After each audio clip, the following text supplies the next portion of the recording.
সর্বপ্রথম যে মসজিদ নির্মিত হয়েছে সেটা হলো কাবা। কোন মসজিদ? একটু লাইব্রেরি থাকবেন তাহলে বুঝতে পারবেন।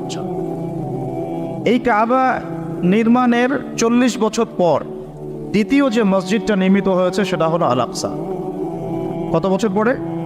মাত্র 40 বছর। এই আল আকসাই পৃথিবীর ইতিহাসের দ্বিতীয় মসজিদ। অগণিত নবী রাসূল এখানে জন্ম নিয়েছেন, এই বাইতুল মুকাদ্দাসে এখানে বেড়ে উঠেছেন। এই জায়গা কেন্দ্র করে তারা বিশ্বকে শাসন করেছেন, দাওয়াতি কাজ করেছেন, আল্লাহ তাওহীদের বাণী প্রচার করেছেন। এই আল আকসাই হচ্ছে নবী ইব্রাহিম আলাইহিস সালামের হিজরতের জায়গা। আমি শুধু মূল পয়েন্টসগুলো টাচ করছি, আপনাদের বিস্তারিত আপনারা পড়ে নেবেন। এই আল আকসাই হচ্ছে নবী ইব্রাহিম আলাইহিস সালামের হিজরতের জায়গা। তিনি থাকতেন ব্যাবিলনে, ইরাকের বাবেল শহরে। সেখান থেকে মূর্তি পূজারী পরিবার ত্যাগ করে তিনি চলে গিয়েছিলেন এই আল আকসায়, জেরুজালেমে। ওই জায়গাকে তখন বলা হতো শাম। এখন ওই জায়গাকে শামই বলা হয়, কিন্তু এখন শাম বলতে আমরা বেসিক্যালি সিরিয়াকে বুঝি, কিন্তু আসলে শাম শব্দ দিয়ে এই সিরিয়া শুধু না, প্যালেস্টাইন, লেবানন, জর্ডান, সিরিয়া পুরো জায়গাটাই শামের অন্তর্ভুক্ত। আগে ওই জায়গাকে বলা হতো কেনান। কি বলা হতো? কেনান। তো ইব্রাহিম আলাইহিস সালাম যখন সেখানে হিজরত করেন, সেখানে তাকে কেন্দ্র করে একটা প্রশস্ত নববী আদর্শ তাওহীদের প্রতিষ্ঠা, একটা নববী রুহানি পরিবেশ গড়ে ওঠে। এবং ইব্রাহিম আলাইহিস সালামের দুজন স্ত্রী ছিলেন, সারা আলাইহিস সালাম এবং হাজারা আলাইহিস সালাম। সারা আলাইহিস সালাম তার সাথে ওখানে থাকতেন, ওই কেনানে, অর্থাৎ বাইতুল মুকাদ্দাসের কাছাকাছি। আর আরেক স্ত্রী হাজারা আলাইহিস সালাম থাকতেন এই মক্কায়, কাবায়, যাকে কেন্দ্র করে এখানে একটা সভ্যতা গড়ে ওঠে, যেটা আপনারা জানেন ইসমাইল আলাইহিস সালামের কুরবানি। এবং এই বংশেই নবী সাল্লাল্লাহু আলাইহি ওয়াসাল্লামের একজন দাদা আছেন, তার নাম হলো আদনান। আবু তো আদনান না, আদনান। এবং এই আদনান কেন্দ্র করে ওখানে আদনানি আরব বলে একটা ট্রাইব চালু আছে। ওখানে আরবের অনেকগুলো ধারা আছে, আরবে আরিবা, আরবে বাইদা, আরবে মুস্তারিবা। এভাবে আস্তে আস্তে একটা পর্যায়ে গিয়ে আদনানি আরব একটা আরব দেখা যায়। এই বংশের একজন মহাপুরুষের নাম হলো ইসমাইল আলাইহিস সালাম। এই বংশেরই ইসমাইল আলাইহিস সালাম থেকেই আস্তে আস্তে আস্তে আস্তে এদিকে আস। আর এই আদনানি আরব যারা, তাদের বংশেই শেষ নবী মুহাম্মদ সাল্লাল্লাহু আলাইহি ওয়াসাল্লামের জন্ম হয়েছে। কারণ এই বংশেই হচ্ছে বনু হাশিম এবং কোরাইশদের মধ্যে একটা ট্রাইব বনু হাশিম। বনু হাশিমের মধ্যে আমাদের প্রিয় নবী মুহাম্মদ রাসূলুল্লাহ সাল্লাল্লাহু আলাইহি ওয়াসাল্লামের জন্ম হয়েছে। তো এখানে একটা ট্রাইব দেখছি আমরা মক্কায়, আরেকটা ট্রাইব দেখছি আমরা কেনানে, যেটাকে আমরা বলছি বাইতুল মুকাদ্দাস। ওইখানে ইব্রাহিম আলাইহিস সালামের আরেক সন্তান বেড়ে উঠতে লাগলেন, তার নাম হচ্ছে ইসহাক আলাইহিস সালাম। ইসহাক আলাইহিস সালামের যে সন্তান, তার নাম হলো ইয়াকুব আলাইহিস সালাম। আর ইয়াকুব আলাইহিস সালামের আরেকটা নাম হচ্ছে ইসরাঈল। ইয়াকুব আলাইহিস সালামের আরেক নাম হলো ইসরাঈল, এবং এই ইসরাঈল নাম থেকেই পরবর্তীতে এই বংশের নাম হয়েছে বনু ইসরাঈল। ঠিক আছে? এই বনু ইসরাঈলের মধ্যে আল্লাহ পাকের প্রেরিত বেশিরভাগ নবী এসেছে। বলা হয় 1,24,000, কোনো জায়গায় পাওয়া যায় 2,24,000। কোরআনে আছে 25 জন নবীর নাম। স্পেসিফিকলি কত আল্লাহ ভালো জানেন। আল্লাহ পাক বলেছে ওয়ালিকুল্লি কওমিন হাদ, আমি প্রত্যেক কওমেই হেদায়েত দেওয়ার জন্য নবী রাসূল প্রেরণ করেছি। এটার সংখ্যা আল্লাহ পাক জানেন, আমরা জানি না। তবে এতটুকু জানি, বেশিরভাগ নবী রাসূল এসেছেন এই বনু ইসরাঈলের মতো। এখন এটাই সেই জায়গা যেখানে বনু ইসরাঈলরা বেড়ে ওঠে, তাদের সভ্যতা বিকাশ লাভ করে। এবং বনু ইসরাঈলকে আল্লাহ পাকের ওয়াদা দিয়েছিলেন, তোমরা যদি ভালো থাকো, ওয়াইন আহসানতুম লিআনফুসিকুম ওয়াইন আসাতুম ফালাহা। আল্লাহ পাক ওয়াদা করছেন, তাদেরকে আরও ওয়াদা করছেন যে ওয়াইন উদ্তুম উদনা, সহজ কথায়, তোমরা যদি ভালো থাকো এই জায়গায়, তোমাদের সাথে ভালো বিহেভ করা হবে। তোমরা যদি এই ফিলিস্তিন এই অঞ্চলটাতে ভালোভাবে বসবাস করতে চাও, আল্লাহর আদেশ মেনে চলতে পারো, তোমাদেরকে ভালোভাবেই রাখা হবে। কিন্তু তোমরা যদি উদ্ধত আচরণ করো, তোমাদেরকে এখান থেকে আমি বের করে দিই। এটা আল্লাহ পাকের সুন্নাহ। ওয়ালান তাজিদা লিসুন্নাতিল্লাহি তাবদীলা, আল্লাহ পাকের এই সুন্নতের মধ্যে কোনো ব্যত্যয় থাকবে না। এই প্রতিশ্রুতি তাদেরকে দেওয়া হলো এবং তারা সেখানে থাকতে লাগলো। প্রথমে তারা বেশ ভালোই ছিল, এবং তারা কিন্তু তখন মুসলিমই ছিল, কারণ তারা আল্লাহ পাকের আনুগত্য করতেন। প্রত্যেক নবী ইহুদি ছিল না, তারা ছিল মুসলিম। এই যে একটা কথা অনলাইনে চলে আসছে, হ্যাঁ কিছু যাক ওইভাবে বলতে চাচ্ছি না, হয়তো জানে না, না জানা হতে পারে, মানুষ নাও জানতে পারে। তা কোনো নবী রসুল ইহুদি বলা যাবে না, তারা মুসলিম ছিলেন, কারণ তারা আল্লাহ পাকের দাসত্ব করতেন, এখলাসের সাথে আত্মসমর্পণ করতেন। আর যে আল্লাহর সামনে আত্মসমর্পণ করে তাকে আমরা মুসলিম বলি। তা আমরা নবী রসুলদেরকে বলবো না এভাবে তারা ইহুদি ছিলেন, না, তারা মুসলিম ছিলেন। তবে সভ্যতাটার নাম ছিল বনু ইসরাইল, বংশটার নাম ছিল বনু ইসরাইল। তো বনু ইসরাইল থেকে ইহুদি নাম কিভাবে হলো সেটাও আমি একটু পরে বলছি। চাও এখন এই ইয়াকুব আলাইহিস সালামের বংশ বাড়তে লাগলো। আপনারা জানেন, সূরা ইউসুফ পড়ে দেখবেন, তার মোটামুটি 12 সন্তান হয়ে গেল। 12 সন্তানের মধ্যে এক সন্তানের নাম হলো ইউসুফ, আর তার ভাই যার নাম পাই আমরা বেনিয়ামিন, তাই না?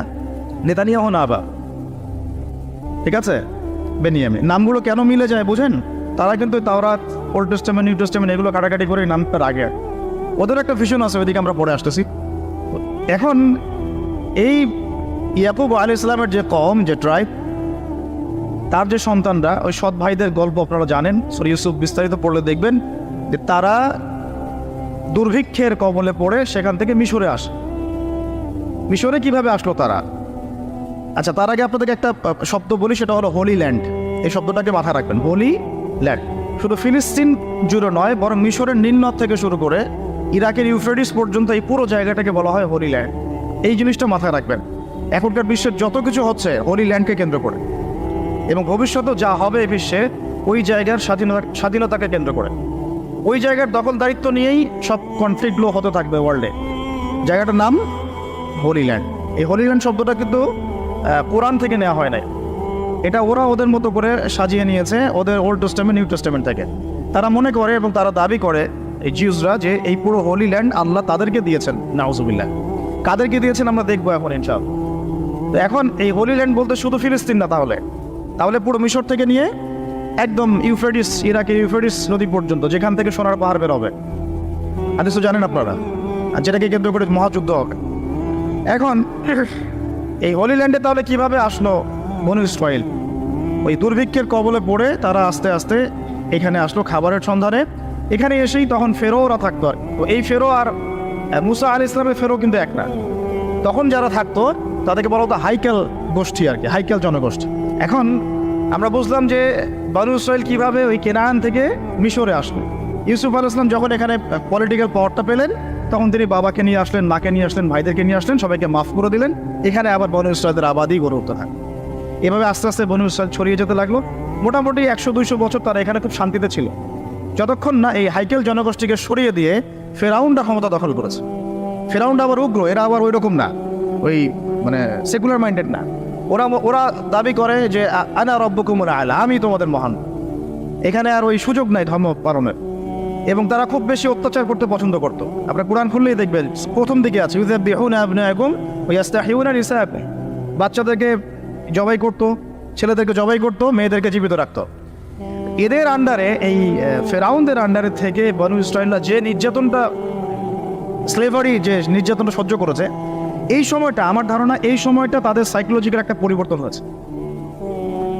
এটা আমার শুধু কথা না, ডক্টর রাগিব সার্জারি থেকে শুরু করে আলী মোহাম্মদ সাল্লাবি এই কথা বলেছেন যে যখন তারা ফেরাউনের আন্ডারে থেকে এই টর্চার সহ্য করেছে প্রায় এরকম 100 বছর, 100 বছর একটা জাতি যখন এভাবে টর্চার সহ্য করতে থাকে, চোখের সামনে জবাই করে দেওয়া হচ্ছে বাচ্চাদেরকে, ছেলেদেরকে, মেয়েদেরকে ধর্ষণ করা, জীবিত রাখা, তখন এই স্লেভারির মধ্যে থাকতে থাকতে ওদের মধ্যে একটা অ্যারোগেন্সি চলে আসে। ঠিক ওই একই কাজটা কিন্তু ওরা এখন মুসলমানদের সাথে করতেছে। খেয়াল করে দেখেন, ওই জিনিসটার শিক্ষা তারা এই ফেরাউনদের কাছ থেকে পেয়েছে। বুঝাতে পারছি আমি কথা কি? আচ্ছা, যাই হোক, এভাবে ফেরাউনদের আন্ডারে তারা থাকতে লাগলো এবং বনু ইসরাইল দাসত্বের শৃঙ্খলে আবদ্ধ হয়। তারা দেখেন ওই জেরুজালেম থেকে এখানে দাসত্বের শৃঙ্খলে আবদ্ধ হওয়ার কারণ কি? আল্লাহ পাকের হুকুম আহকাম থেকে তারা সরে গিয়েছে। এবার আল্লাহ পাক আবারও তাদের প্রতি দয়া করলেন। কি দয়া করলেন? আল্লাহ পাক তাদেরকে আবার একজন নবী দিলেন। সেই নবীর নাম নবী মুসা আলাইহিস সালাম। কি নাম? মুসা আলাইহিস সালাম তাদেরকে আবার এই জায়গা থেকে উদ্ধার করলেন। ইতিহাস বলতে চাচ্ছি না, আপনারা পড়েছেন, অনেকেই জানেন। কোরআনের পাতায় পাতায় ফেরাউন আর বনী ইসরাইল, কীভাবে ফেরাউনকে ডুবে মারা হলো, কীভাবে বনী ইসরাইলকে নিয়ে তিনি এখান থেকে বের হলেন। গিয়ে বনু ইসরাইল ফেরাউনের হাত থেকে নাজাত পেয়ে যখন ফেরাউনের দলবল লোহিত সাগরে ডুবে মরল, এরপরে কিন্তু মুসা আলাইহিস সালাম তার এই অনুসারীদেরকে নিয়ে এই জেরুজালেমের দিকে আবার যাচ্ছিলেন। মনে আছে? তারা 40 দিনের মধ্যে বাছুর পূজা শুরু করলো, মনে আছে না? 40 দিনের মধ্যে তারা বাছুর পূজা শুরু করলো। ওখানে সামেরি নামে একজন ব্যক্তি বের হলো, সে মানুষকে মূর্তি পূজা শেখানো শুরু করলো। তো ইউসুফ আলাইহিস সালামের সোনালী যুগ থেকে নিয়ে মুসা আলাইহিস সালাম এই পর্যন্ত এখানেও কিন্তু মোটামুটি 200-400 বছর চলে গেছে। এরপরে নাজাতপ্রাপ্ত বনী ইসরাঈল যাদের প্রতি আল্লাহ পাক রহম করলেন, তাদেরকে নিয়ে মুসা আলাইহিস সালাম এই ফিলিস্তিনের দিকে এগিয়ে যাচ্ছিলেন। যেতে যেতে আল্লাহ রাব্বুল আলামিন তাদেরকে একটা আদেশ করলেন যে ওই বাইতুল মুকাদ্দাসে এখন আমালেকা সম্প্রদায়ে বসবাস করছে। কোন সম্প্রদায়? এখন আমালেকার অনেক শক্তিশালী, এক খুবই ফিজিক্যালি স্ট্রং। তো তোমাদেরকে ওই জায়গা যদি এখন পেতে হয় তাহলে এদের সাথে জিহাদ করতে হবে। এই ঘটনাটা কিন্তু সূরা বাকারার শেষের পারার মধ্যে আছে, একদম শেষের দিকে। তো মুসা আলাইহিস সালামের জীবদ্দশায় এই জিহাদটা হয়নি। মুসা আলাইহিস সালামের জীবদ্দশায় এই আদেশটা এসেছিল, কিন্তু মুসা আলাইহিস সালাম তার অনুসারীদেরকে বলেছিলেন যে আল্লাহ পাক আমাদেরকে জিহাদ করে বাইতুল মুকাদ্দাস জয় করতে বলেছেন। তখন তার অনুসারী বনী ইসরাঈল বলেছিল, ইযহাব আনতা ওয়া রাব্বুকা ফাকাতিলা, তুমি আর তোমার রব গিয়ে যুদ্ধ করো, আমরা এখানে বসে থাকলাম। ওয়া ইন্না হাউনা কাঈদুন। কোন বনী ইসরাঈলের কথা বললো? যাদেরকে আল্লাহ পাক একটু আগেই বিপদ থেকে উদ্ধার করে এখানে নিয়ে আসলেন। আর শর্ত আল্লাহর কি? ওয়া ইন উদ্তুম উদনা, ঠিক থাকলে ঠিক, বেঠিক থাকলে বেঠিক। এখন তারা যখন যাচ্ছে, আর মুসা আলাইহিস সালামের জীবদ্দশা এটা হলো না। এরপরে আরো প্রায় 40 বছর আল্লাহ পাক ওদেরকে শাস্তি দিলেন।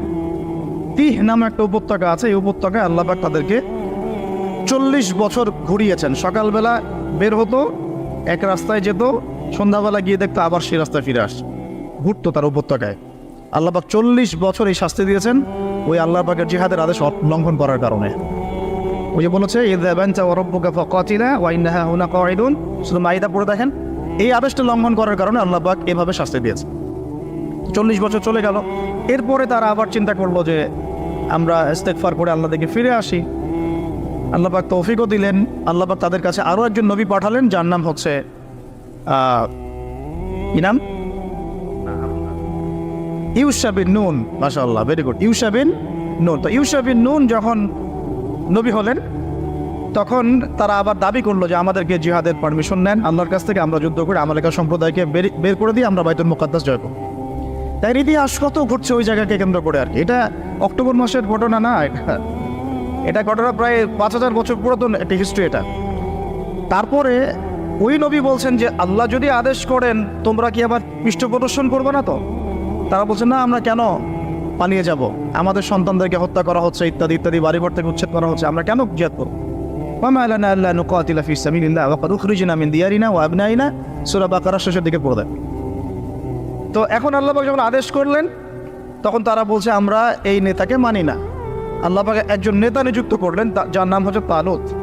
যার নাম তালুত। তো তালুতকে তারা মানতে চাচ্ছে না, কারণ কিভাবে তালুত নেতা হতে পারে? ওর তো সম্পদও নাই, ওর তো স্ট্যাটাসও নাই। আমাদের মানে পরিবেশে নেতা হওয়ার মানদণ্ড যা আর কি, সম্পদ থাকতে হয়, স্ট্যাটাস থাকতে হয়। আল্লাহ পাক বললেন যে আমি তাকে দুটো গুণ দিয়েছি, নেতৃত্বের আমি তাকে স্পেশাল দুটো গুণ দিয়েছি। ওয়াজাদাহু বাসতাতান ফিল ইলমি ওয়াল জিসমি, আল্লাহ পাক তাকে জিসম এবং ইলম দিয়েছেন। সুবহানাল্লাহ। নেতৃত্বের গুণাবলী কি পেলাম আমরা এখন? জিসম মানে ফিজিক্যালি সুস্থ থাকতে হবে এবং শারীরিকভাবে শক্তিশালী হতে হবে এবং ইলম থাকতে হবে। এখন এসবের দরকার হয় না, দরকার হয় এখন খালি দরকার হয় তার চরিত্র ফুলের মতো পবিত্র। That's all. যাই হোক, ওইদিকে যাচ্ছি না। আর কিছু বিষয় নিয়ে কথা বলার রুচি হয় না আমার, এটা তার মধ্যে একটা। তো এখন আসুন, ইউশা বিন নুনের আন্ডারে তালুত সেনাবাহিনী নিয়ে এগিয়ে গেলেন বাইতুল মুকাদ্দাসের পণে।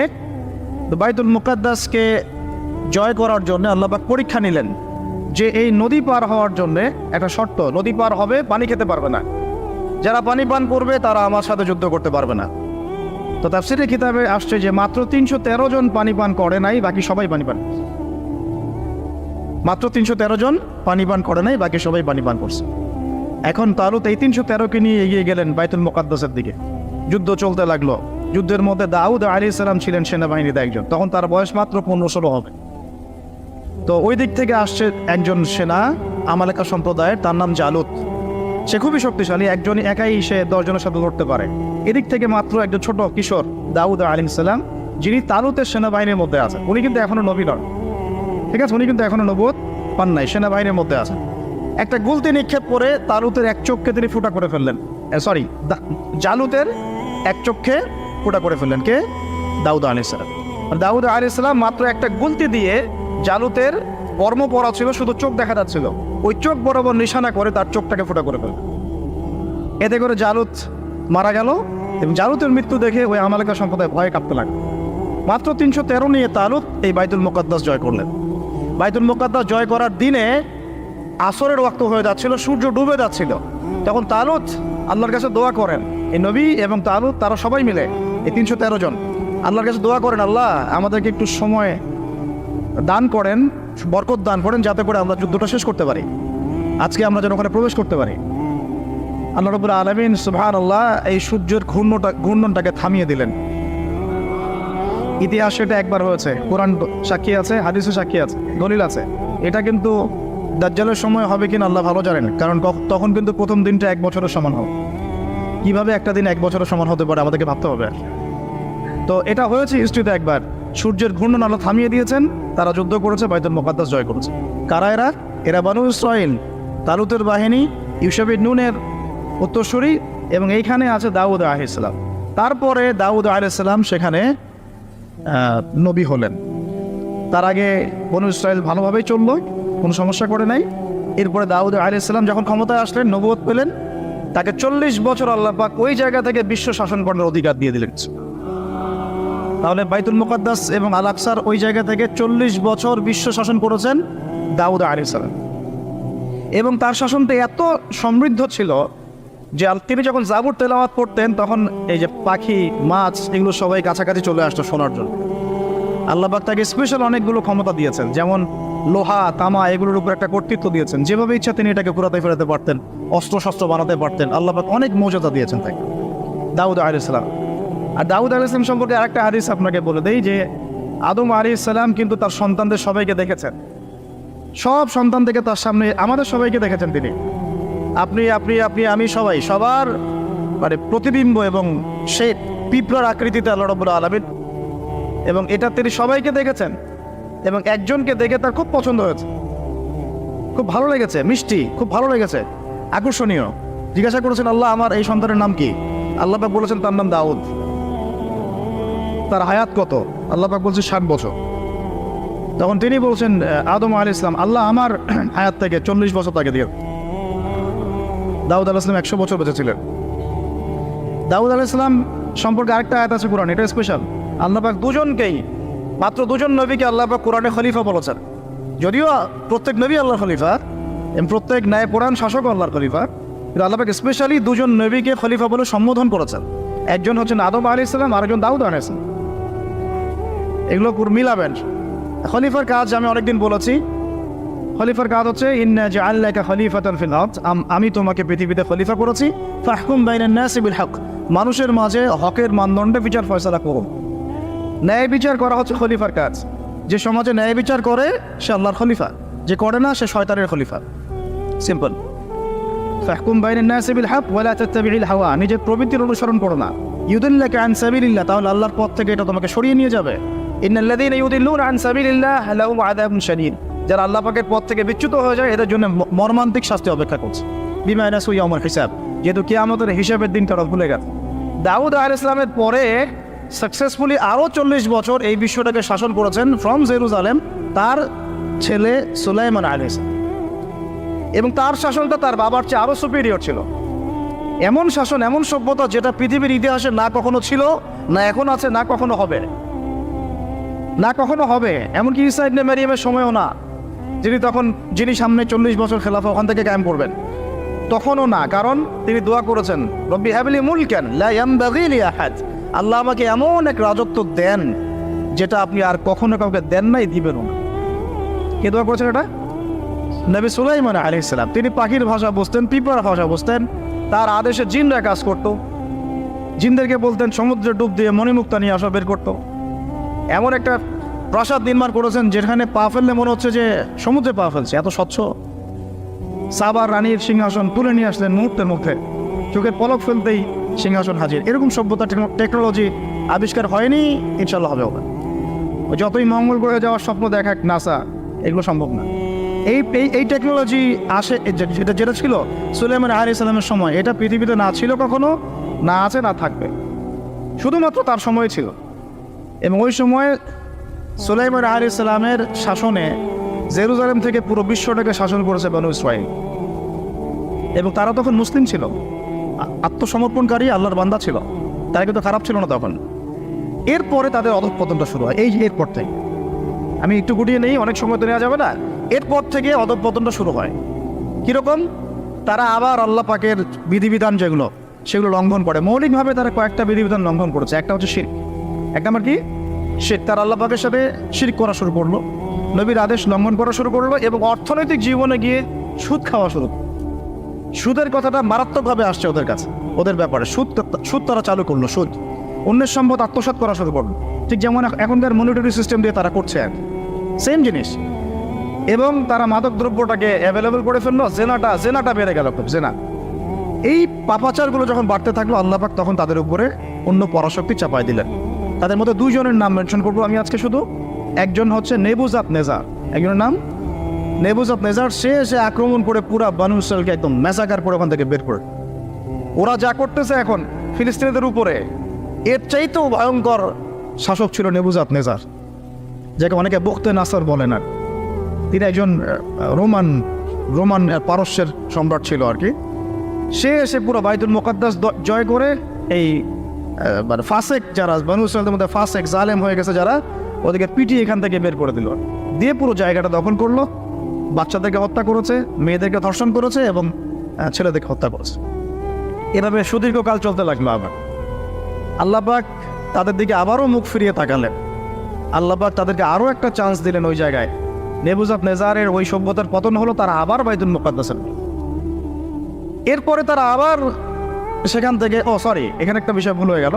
নেবুজাদনেজার একটা কাজ করেছিল, সে ওই বনু ইসরাঈলের মধ্যে অবাধ্য যারা, ওদেরকে বেঁধে নিয়ে ব্যাবিলনে নিয়ে আসছে, এই ইরাকের ব্যাবিলনে। এখানে দাসত্বের জীবনে তাদেরকে অভ্যস্ত করেছে, ওই ফিরাউনদের মতোই। তো এই দাসত্বের জীবনে যখন তারা আছে, তখন তারা আলোচনা করতো একে অপরের সাথে যে আমাদের একজন মসিহ আসবে। কে আসবে?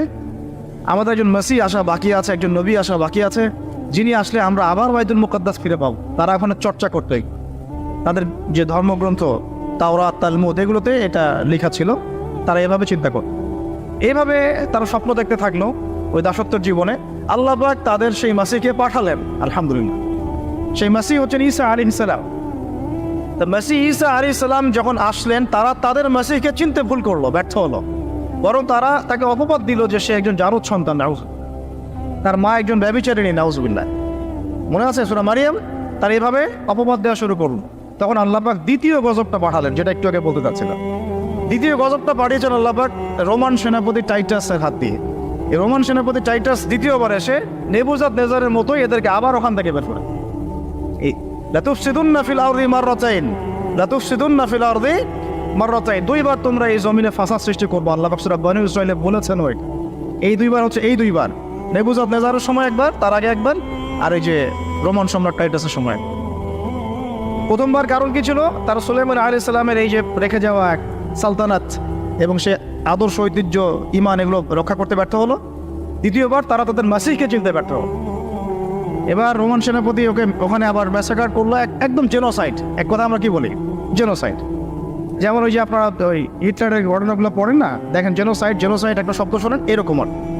তারপর বাকি যে বনু ইসরাঈলগুলো বেঁচে ছিল, ওদেরকে আল্লাহ রাব্বুল আলামিন পৃথিবীর বিভিন্ন জায়গায় উদ্বাস্তুর মতো রেখে দিলেন, এক জায়গায় থাকতে পারলো না। তারা আর সবাই মিলে ওই বাইতুল মুকাদ্দাসে থাকতে পারলো না। কেউ এখানে, কেউ এখানে, কেউ এখানে, কেউ এখানে। বেশিরভাগ চলে গেল মদিনার দিকে। কোন দিকে? এই মদিনার তখন নাম হচ্ছে ইয়াসরিব, আর কিছু আছে খায়বারে। এই বিচ্ছিন্নভাবে উদ্বাস্তুর মতো। তারা তখন কোনো রাষ্ট্র নাই। কোন জায়গা থেকে এখানে আসলো দেখেন?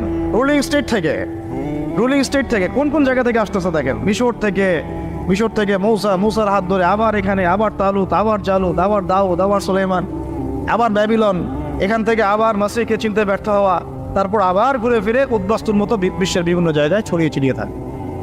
ইতিহাস অনেক গভীরে হুয়া।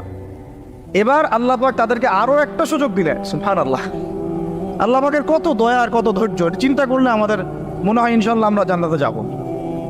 ওরা যা করেছে অবাধ্যতা, তারপরে ওদের অবাধ্যতার ইতিহাস রচনা করা যাবে, রচিত হয়েছেও, মহাকাব্য রচনা করা যাবে ওদের অবাধ্যতা নিয়ে। ঠিক আছে, তারপরে আল্লাহ পাক আরও একটা চান্স দিলেন, সুবহানাল্লাহ। ওদের মাসিহকে চিনতে তো ভুল করলোই, ওকে তো গালি দিলই ঈসা আলাইহিস সালামকে, শুধু তাই না, তারা তাকে হত্যারও চেষ্টা করলো।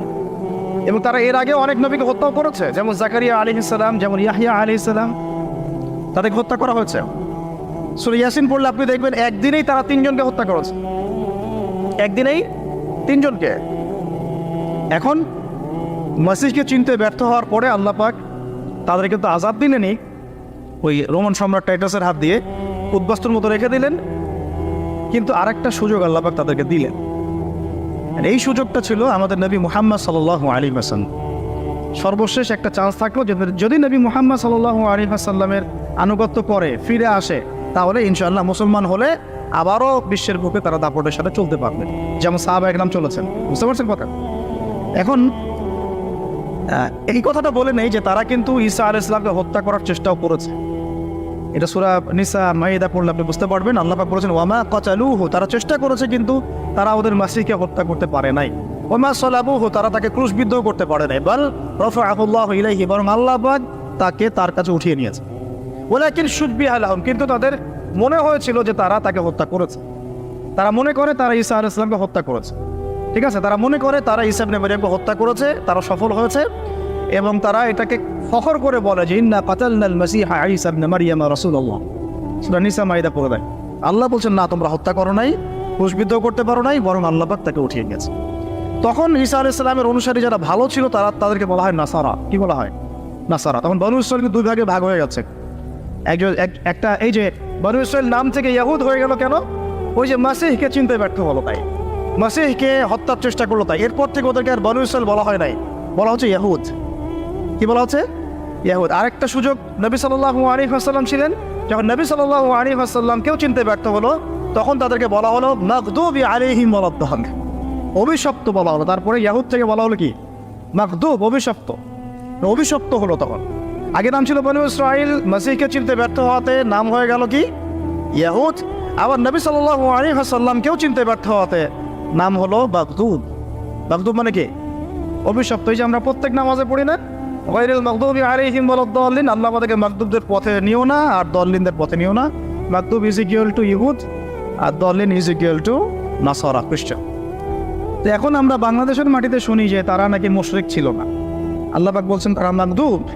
আর বাংলার মাটিতে অনেকে বলেন, অনেক নামধারী স্কলার্স তারা বলেন, স্কলারশিপ অফ ইসলাম, তারা বলছেন যে ইহুদিরা মূর্তি পূজা করতো না, মুশরিক ছিল না।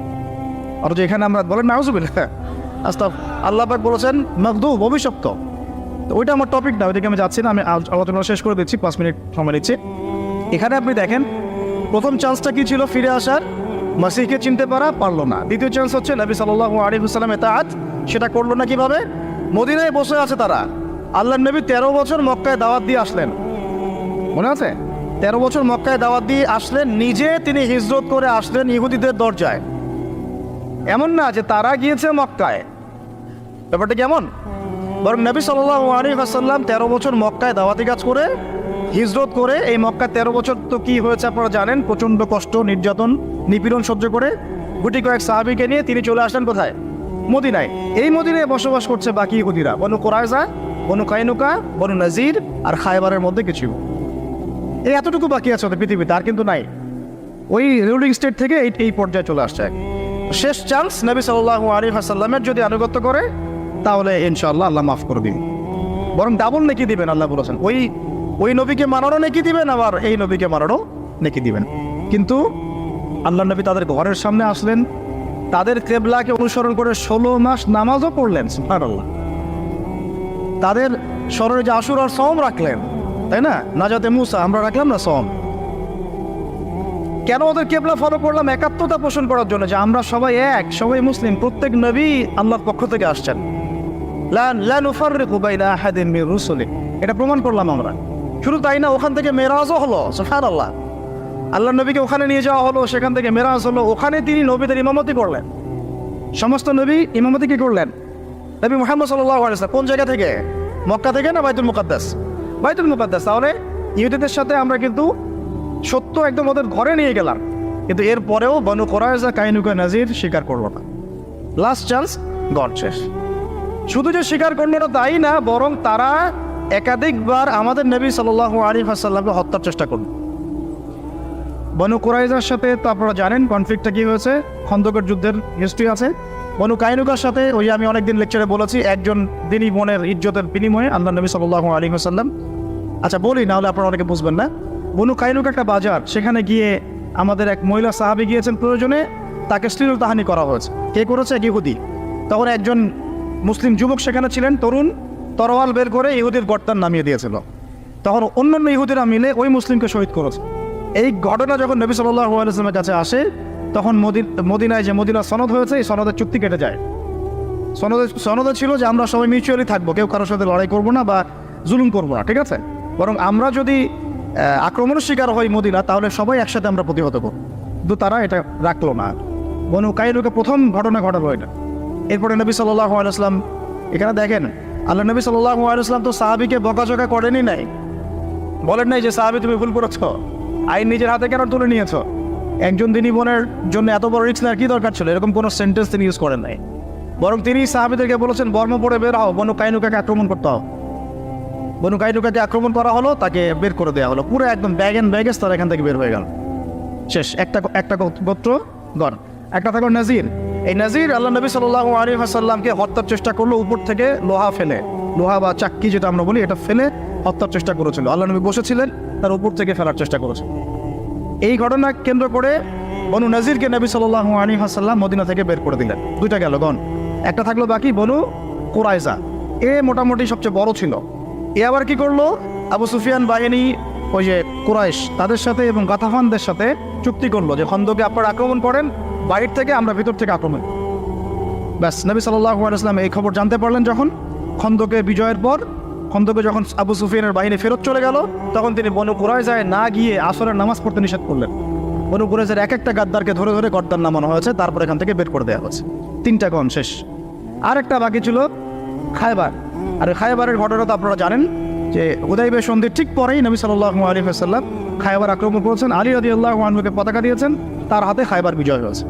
পুরো ইহুদিদের নাম ও নিশান এই আরব থেকে মিটিয়ে ফেলা হলো। বাকি যে গুটি কয়েক বেঁচে ছিল, ইন্তেকালের 4 দিন আগে বা 3 দিন আগে, আল্লাহ নবী সাল্লাল্লাহু আলাইহি ওয়াসাল্লামের ইন্তেকালের 4 দিন বা 3 দিন আগে, কোনো সিরাতের কিতাবে আমরা পেয়েছি 7 দিন 5 দিন, ইখতিলাফ আছে। তিনি বললেন, আমাদের নবীজি বললেন, বাকি যে ইহুদিরা আছে এই জাজিরাতুল আরবের মধ্যে, সবগুলোকে একটা একটা করে ধরে ধরে এখান থেকে বের করে দিন। কে বললেন? আমাদের নবী সাল্লাল্লাহু আলাইহি ওয়াসাল্লাম। এরপরে নবী সাল্লাল্লাহু আলাইহি ওয়াসাল্লামের এই আদেশটা বাস্তবায়ন করেছেন আবু বকর সিদ্দিক, ওমর ইবনুল খাত্তাব, ওসমান বিন আফফান, আলী ইবনে আবি তালেব। পুরো জাজিরাতুল আরব, মানে পুরো আরব বিশ্ব থেকে ওদেরকে বের করে দেওয়া হয়েছে। এই বের করে দেওয়া থেকে অন্যায় হয়েছে? এরা নবীদেরকে হত্যা করা জাতি, আল্লাহ নবীকে হত্যার চেষ্টা করেছে, জুলুমের উপর জুলুম, কিভাবে তাদের উপর আর রহম করা যায়, সব চান্স ক্লোজ, শেষ। এতগুলো সুযোগ তো আমরা পাই নাই, যত সুযোগ ওরা পেয়েছে। এরপরে নবী সাল্লাল্লাহু আলাইহি সাল্লামের 4 খলিফার যুগ শেষ। 5 মিনিট এদিকে মনোযোগ দেন, জাস্ট 5 মিনিট। নবী সাল্লাল্লাহু আলাইহি ওয়াসাল্লামের 4 খলিফার যুগ শেষ। 4 খলিফার যুগ ছিল 30 বছর। কত বছর? 30 বছর। তারপরে উমাইয়াদের যুগ চলেছে 97 বছর। কত বছর? তারপরে আব্বাসীয়রা এসেছে, আব্বাসীয়দের যুগ চলেছে প্রায় 550 বছর। তারপরে ফাতেমিরা একদিকে ছিল, আন্দালুসে একটা খিলাফা ছিল, মোগলরা ছিল, আফগানরা ছিল, আবার সালাউদ্দিন আইয়ুবী রাহিমাহুল্লাহ একটা সালতানাত ছিল, আবার এখানে জেঙ্গিদের একটা ছিল, আর উসমানীয়দের একটা ছিল। এই যে 1200, এটা মোটামুটি 1250 বছর। আল্লাহ নবীর ইন্তেকালের পর থেকে প্রায় 1250 বছর হবে আর কি, 1200-1250 বছর। এই 1200-1250 বছরে তারা আর কোনোদিনও এই বাইতুল মুকাদ্দাসে ঢুকতে পারে না, শুধুমাত্র কয়েকটা ক্ষেত্র ছাড়া। ওই ক্ষেত্রগুলোর 1 নম্বর ক্ষেত্র হচ্ছে 1099 সালে। কত সালে? 1099 সালে তারা একবার ট্রাই করলো ক্রুসেড যুদ্ধের মধ্য দিয়ে ওই জায়গায় ঢোকা, এবং তারা সফলও হয়েছিল। তারা সেটাকে দখল করতে সক্ষম হলো। কেন দখল করতে সক্ষম হলো? কারণ তখন মুসলমানদের চরিত্র বনু ইসরাঈলের মতো হয়ে গিয়েছে। কথা বুঝতে পারছেন কি?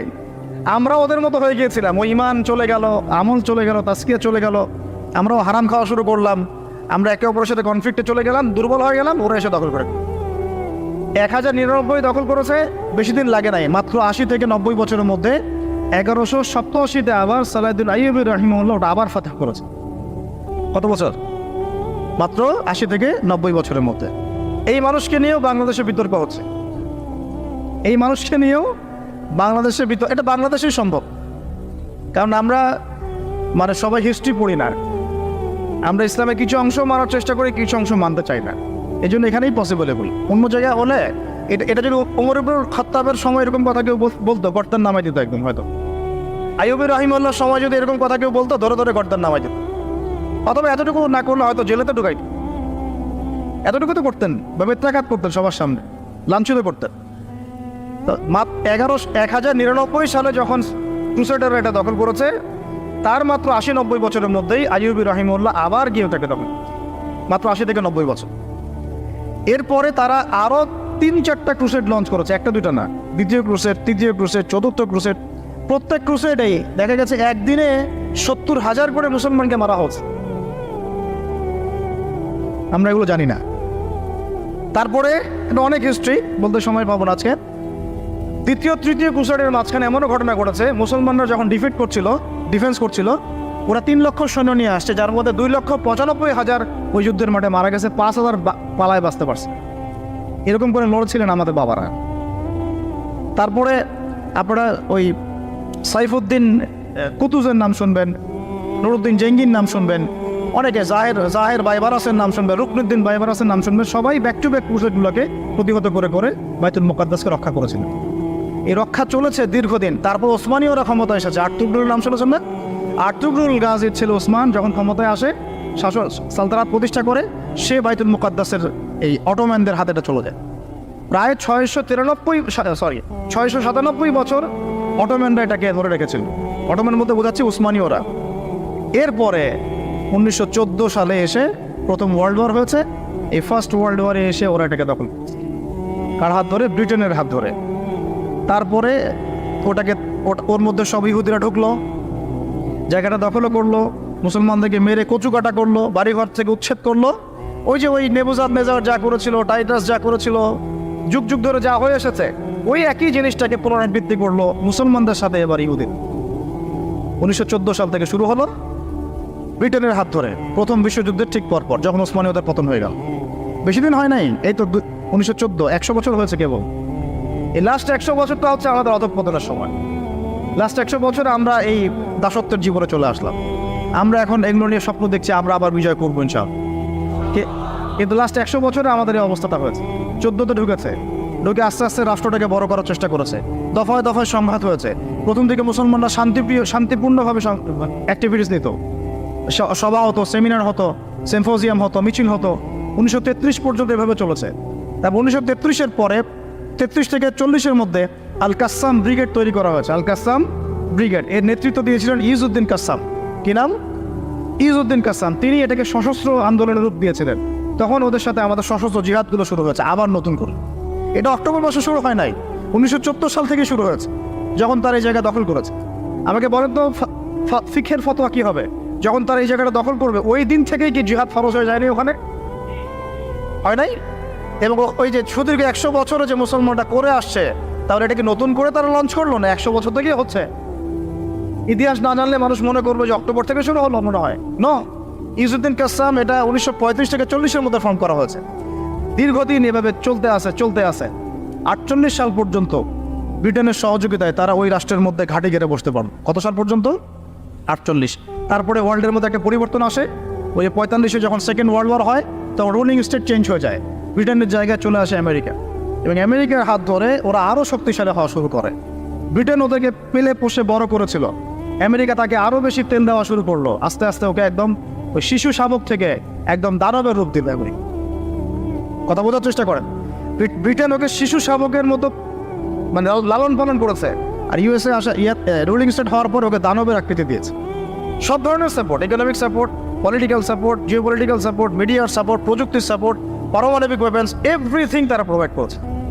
ওই 48 থেকে নিয়ে এই যে এখন 23 পর্যন্ত দফায় দফায় 4টা বা 5টা বড় বড় যুদ্ধ হয়েছিল। কারেন্ট অ্যাফেয়ার্সগুলো পড়ে দেখেন, আপনারা পাবেন 4টা 5টা দফায় হয়েছে। কিন্তু কোনোটাতেই মুসলমানরা আর পেরে ওঠে নাই। লাস্ট এই 100 বছরে মুসলমান আর পেরে ওঠে নাই। 5-6টা রাষ্ট্র মিলে একা তার সাথে লড়তে পারে নাই। সে একা 5-6টা রাষ্ট্রের এগেইনস্টে লড়েছে। আপনি কি মনে করছেন তাদের? তারা ওই আগের ওই দুর্বল অবস্থায় নাই, তারা সবকিছু নিয়ন্ত্রণ নিয়ে নিয়েছে ওই জায়গা থেকে, এই দুটো রাষ্ট্রের হাত ধরে ধরে প্রত্যেকটা ডিপার্টমেন্ট ওয়াইজ আমি মেনশন করলাম কোন কোন ডিপার্টমেন্ট। তারপরে আস্তে আস্তে যখন ইন্তেফাদা শুরু হলো 80 দশকের দিক থেকে, 83, 87, 94 এই করতে করতে 1993-তে অসলো শান্তি চুক্তি হয়েছিল। আপনারা পড়ে দেন দ্বিজাতি, এর আগে আবার দ্বিজাতি নীতি হয়েছে ইত্যাদি ইত্যাদি। দ্বিজাতি নীতি মুসলমানরা কখনো মানে নাই। কেন আমরা দুটো রাষ্ট্রনীতি মানবো? ওটা আমাদের জায়গায় আমাদের এক রাষ্ট্রনীতি থাকে। তোমরা এখানে বাইরে থেকে উড়ে এসে জুড়ে বসছো, এখান থেকে তোমরা চলে যাবা, তোমরা উড়ে এসে জুড়ে বসছো, তোমরা চলে যাবা, আমরা কেন এটাকে ভাগে দিতে যাবো? মুসলমানরা যায়নি কখনো। অসলো শান্তি চুক্তির পরে যখন মুসলমানদের মধ্যে নমনীয়তা আসলো তখন সৃষ্টি হয়েছে হামাস। এটা এখন হয়নি, 1993-তে 1994-এ হয়েছে, 1994 সালের দিকে। তারপরে আস্তে আস্তে আস্তে আস্তে ওরা শক্তিশালী হওয়া শুরু করলো এবং চতুর্দিক থেকে ইয়েমেনের সাপোর্ট, এদিকে ইরানের সাপোর্ট, কিছু কিছু ক্ষেত্রে আরব কান্ট্রিগুলোর সাপোর্ট, কাতার, কুয়েত, আবুধাবি, লেবানন, জর্ডান, এদের সাপোর্টে আস্তে আস্তে ওরা ওই জায়গাটুকুর মধ্যে তাদের কার্যক্রম পরিচালিত করতে থাকে। মূলত তারা মূল বিষয়টা হচ্ছে ওই জায়গাটুকু বাদ দিয়ে বাকি সব জায়গায় তারা দখল করে ফেললো। আদতে সব জায়গায় পরাধীন, শুধু ওই জায়গাটা এখন পর্যন্ত স্বাধীন। কথা কি বুঝতে পারেন নাই? আদতে এই লাস্ট 100 বছরে তারা আরবের উপর নিয়ন্ত্রণ নিল। মাত্র এই 90 বছরে তারা মোটামুটিভাবে 80 থেকে 85% জায়গা দখল করে ফেললো। এদিকে পশ্চিম তীর বাদ দিয়ে আর গাজা বাদ দিয়ে বাকি থাকলো অল্প কিছু ল্যান্ড। এই ল্যান্ডটুকুর মধ্যে মুসলমান ভাইরা তাদের কাছে যা আছে এটা দিয়ে প্রতিহত করা শুরু, দফায় দফায় দফায় দফায়। প্রত্যেক বছর রমজান মাসে হামলা হচ্ছে, মসজিদ থেকে বের করে দেওয়া হচ্ছে। এখন তো দেখছেন নতুন করে হিস্ট্রিগুলো আবার মানুষের স্মৃতিতে আসছে। আমরা খুব ইতিহাস বলা জাতি, ইস্যু পাগল জাতি। একটা ইস্যু সামনে আসলে আমরা তখন চর্চা করি, তারপর আমরা ভুলে যাই আবার। ঠিক আছে, আমরা কনফারেন্স করলাম, অনেক কিছু করলাম, লেখালেখি করলাম, ফেসবুক কাঁপাই দিলাম, দেখেন আস্তে আস্তে সব ঠান্ডা হয়ে গেছে। আমরা হচ্ছে এরকম একটা জাতি। এই কারণেই আমাদের স্মৃতিতে যেন এটা জীবিত থাকে, এই জন্য প্রত্যেকটা লেকচারের মধ্যে আলাক্সা ইস্যু আসা উচিত। কেন? কারণ এটা আমাদের ফাইনাল ডেস্টিনেশন। কেমন করে বোঝাচ্ছি, এখান থেকে শেষ করে দিব 2 মিনিটে। এই যে তারা পুরো জায়গাটার উপর এত জুলুম করলো এবং মুসলমানরা তাদের জান মাল সময় শ্রম দিয়ে সর্বোচ্চ শক্তি দিয়ে প্রতিহত করার চেষ্টা করলো, আপনাদের কি মনে হয় কতগুলো মুসলমান মারা গেছে? আমি আপনাদেরকে একটা পরিসংখ্যান বলে দিই। প্রতিদিন গড়ে 2.5 জন করে, প্রতিদিন গড়ে 2.5 জন করে মুসলমানকে মারা হয়েছে। কত লক্ষ দিনী বোনকে উঠানো হয়েছে তার ঠিক নাই। কত ভাই কারাগারে এখন নির্মম নির্যাতন সহ্য করছেন ঠিক নাই। কতজনকে গুপ্ত হত্যা করে মারা হয়েছে ঠিক নাই। কতগুলো বাচ্চাকে মারা হয়েছে তারও ঠিক নাই। লাস্ট 1 মাসে যদি আপনি দেখেন 20,000 সামথিং, লাস্ট 1 মাসে 20,000 সামথিং, তাহলে আপনি হিসেব করে নেন যে লাস্ট 100 বছরে কত। এরপরেও এগুলো নিয়ে প্রশ্ন তুলছে কিছু মানুষ যে তারা ভুল করছে, তাদের প্রতিহত করা ঠিক হচ্ছে না, পাগলের কাজ করছে, কুকুরের মতো ঘেউ ঘেউ পড়ছে, সহি হচ্ছে না, আকীদা ঠিক নাই, ওদের পদ্ধতি ঠিক নাই। আমি মানে এত বেশি ফেড আপ এই কথাগুলোতে যে এগুলো মুখে উচ্চারণ করতে আমার লজ্জা লাগে, এখন ঘৃণা লাগে, লজ্জা লাগে, বলতে ইচ্ছা করে না। মানুষ নির্লজ্জতার অসীম অতল তলে যাওয়ার পরে এই কথাগুলো বলতে পারে। এরকম সিচুয়েশনে মানুষ বলতে পারে যে ইহুদিরা মূর্তি পূজা করে না, ওরা উন্নতি করছে। হ্যাঁ, কে বলেছে হামাস ওখানে যুদ্ধ করছে? ওরা ইহুদিদেরই তৈরি করা, পাগলের কাজ করতেছে, কেন প্রতিহত করবে? কি আছে ডাল দেওয়া? ওরা কি মোতার যুদ্ধের হিস্ট্রি জানে না? যে 3,000 সৈন্য নিয়ে আমরা 2 লক্ষ সৈন্যকে প্রতিহত করেছি, তখন কুফু ইনসাফের কথা আসে নাই কেন? ওরা কি বদরের হিস্ট্রি জানে না? যে 313 জন নিয়ে আমরা 1,000 জনকে ডিফিট করেছি, তখন কি কুফু ইকুয়ালি ছিল? অস্ত্রশস্ত্র সেম ছিল? কখনোই মুসলমানরা অস্ত্রশস্ত্র সেম ছিল না। আপনারা জাস্ট মোতার যুদ্ধের হিস্ট্রিটা পড়ে দেখেন কীভাবে তারা লড়ছেন। তো এখন এগুলো বললে অনেক কথা, মূল কথাটা হচ্ছে ওদের উপর যে পরিমাণ জুলুম নির্যাতন মুসলমানদের উপর হয়েছে, এতে তারা বাধ্য হয়েছে এই পথে যেতে। যখন দেয়ালে মানুষের পিঠ থেকে যায় তখন মানুষের এটা করতে মানুষ বাধ্য হয়। তারপরে ডে বাই ডে যখন চোখের সামনে বাচ্চার রক্ত, ভাইয়ের রক্ত, বোনের ইজ্জতের মানহানি তারা দেখবে, কোনো মুসলমান চুপ করে বসে থাকতে পারে। একজন বোনের ইজ্জতের বদলে নবী সাল্লাল্লাহু আলাইহি ওয়াসাল্লাম কি করলেন? পুরো বনু কাইনুকাকে উৎখাত করলেন। একজন রাষ্ট্রদূতকে হত্যা করার অভিযোগে নবী সাল্লাল্লাহু আলাইহি ওয়াসাল্লাম 2 লক্ষ রোমান সৈন্যের এগেনস্টে 3,000 সৈন্য পাঠাই দিলেন। কই মুসলমানরা তো কখনো এরকম করে চিন্তা করে নাই। তো ওদের 1000 হলে আমারও 1000ই হতে হবে। আর আমরাই তো ওদেরকে একা ছেড়ে দিলাম। এখানে আশপাশের আরব রাষ্ট্রের ভূমিকা কি? পুরো বিশ্বের মুসলিম রাষ্ট্রগুলোর কি ভূমিকা? তেল বয়কটের কি ভূমিকা? পণ্য বয়কটের কি ভূমিকা? ঐক্যবদ্ধ সামরিক বাহিনী গঠনের বিষয়ে আমরা কতটুকু তৎপর? আমরা যারা নিউক্লিয়ার মিসাইলস বিলং করি তারাই বা কতটুকু এদেরকে হেল্প করেছে? আমরাই বা আমাদের